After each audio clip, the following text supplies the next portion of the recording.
Hello friends, in this video we will talk about the semiotic or semantic triangle which were presented by Ogden and Richard in 1923. So we will discuss that triangle in detail because I have worked a lot on this topic. So watch the video till the end. Let's start.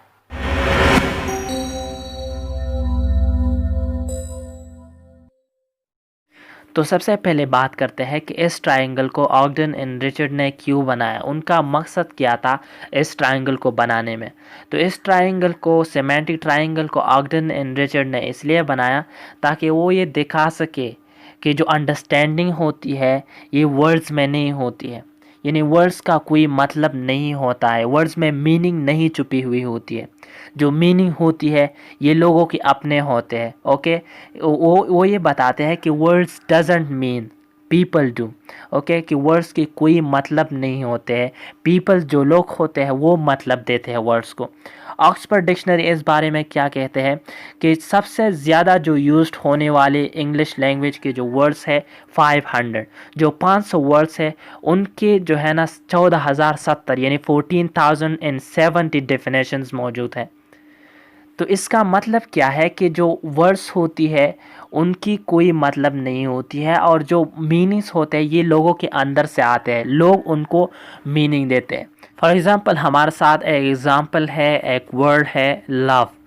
तो love का जो definition है, love का जो मतलब है, ये मेरे जहन में एक तरह होगा और शायद आपके जहन में उनका मतलब अलग होगा। यानी एक मुख्तलिफ़ किस्म के लफ्ज़ होते हैं और उनके डेफिनेशंस भी मुख्तलिफ होते हैं। तो इसी वजह से ऑगडन एंड रिचर्ड इस चीज़ को जो है ना क्लियर करना चाहता है कि जो वर्ड्स होते हैं उनमें डेफिनेशंस नहीं होते। जो डेफिनेशंस होते हैं वो लोग देते हैं उन वर्ड्स को।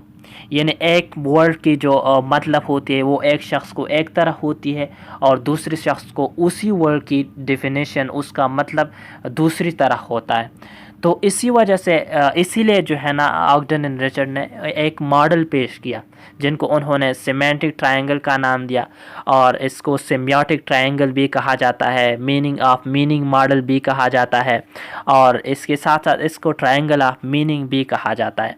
तो ये है वो ट्रायंगल जो कि ऑगडन एंड रिचर्ड ने बनाया था।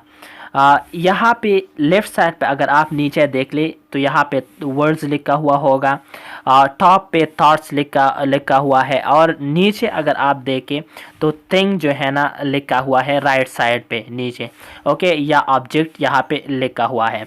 वर्ड्स को सिंबल भी कहा जाता है और जो थॉट्स होते हैं उनको रेफरेंस भी कहा जाता है और थिंग्स या ऑब्जेक्ट को रेफरेंट कहा जाता है।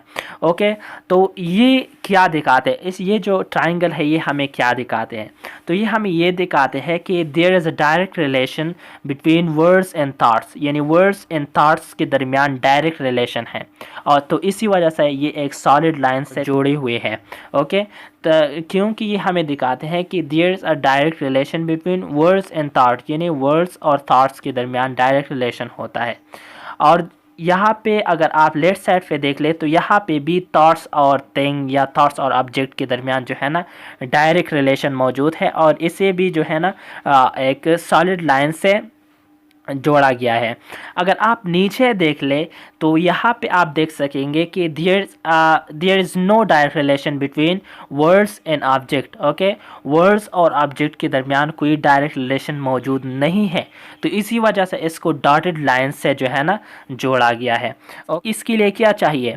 It needs prior experience to understand that thing. Okay, अगर आप इस थिंग को समझना चाहते हैं तो ये प्रियर एक्सपीरियंस चाहते हैं, आपके एक्सपीरियंस चाहते हैं कि आपने पहले इस चीज़ को देखा है या नहीं देखा है। थोड़ा सा इसको डिटेल में पढ़ते हैं। तो वर्ड की जगह फ़र्ज़ करें हम लिख के डॉग, डॉग एक वर्ड है जो कि हमने लिख दिया। ओके, तो ये चीज़ अगर हम वर्ड डॉग को देख ले या किसी से सुने वर्ड डॉग तो हमें वो चीज़ जो है ना यहाँ पे ऑब्जेक्ट अगर हमने पहले देखा है, हम हमारी प्रियर एक्सपीरियंस है तो हम समझ सकेंगे कि यार डॉग ऐसा होता है। ओके, हमारे जहन में थॉट्स आ जाएगा। जब हम वर्ल्ड डॉग को देख लेना तो हमारे जहन में थॉट्स आ जाएगा कि उसका शेप ऐसा होगा, उनके लेग्स ऐसे होंगे, उनके जो कान होते हैं या नाक होते हैं वो इसी तरह होते हैं। ओके, अगर हम वर्ल्ड डॉग को देख ले तो हमारे जहन में क्या आ जाता है, थॉट्स आ जाते हैं। तो इसी वजह से there is a direct relation between words and thoughts, यानी थॉट्स और वर्ड्स के दरमियान डायरेक्ट रिलेशन मौजूद है।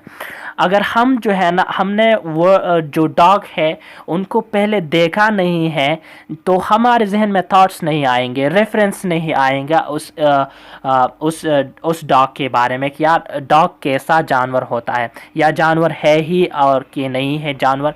ओके, तो it needs a prior experience, यानी जब अगर आपने पहले कभी कुछ देखा है तो आपको समझ में आ जाएगा, आपको थॉट्स आ जाएंगे। अगर आपने नहीं देखा है डॉग को, या अगर वर्ल्ड की जगह कोई भी चीज़ हो, अगर आपने वो चीज़ पहले नोटिस नहीं किया है तो आपके जहन में थॉट्स नहीं आएंगे, और जब थॉट्स नहीं आएंगे तो वो ऑब्जेक्ट भी नहीं आएगा।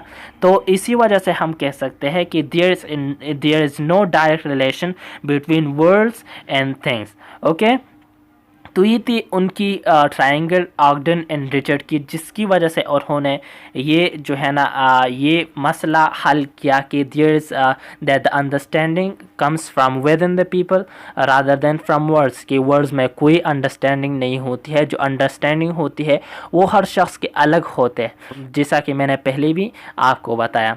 तो ये थी चंद बातें जो कि हमने ऑगडन एंड रिचर्ड की जो मॉडल है उसके बारे में की। उम्मीद रखता हूँ कि आपको कुछ ना कुछ समझ में आ गया होगा।